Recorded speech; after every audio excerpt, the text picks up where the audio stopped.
An ambush was sprung on the United Nations peacekeepers as they were on patrol in a remote area of southwest Ivory Coast.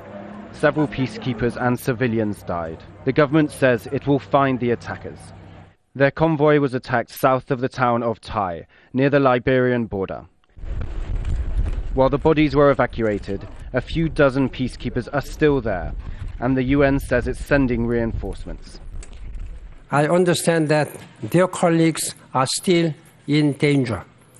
Even tonight, after the attack, more than 40 peacekeepers remain with the villagers in this remote region to protect them from this armed group.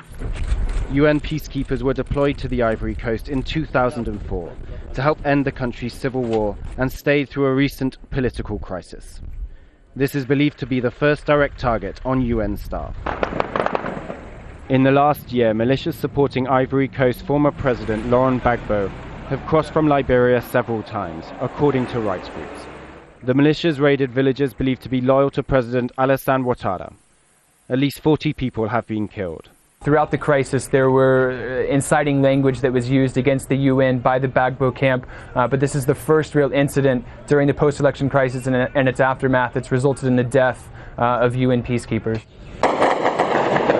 Ivory Coast is still recovering from fighting last year that killed around 3,000 people. The violence started after Gbagbo lost an election and refused to step down. He was eventually arrested with the help of UN forces and is now in The Hague accused of war crimes. More than 10,000 UN peacekeepers are in the Ivory Coast. Their mission has just become much more dangerous. Rhodri, Davies, Al Jazeera.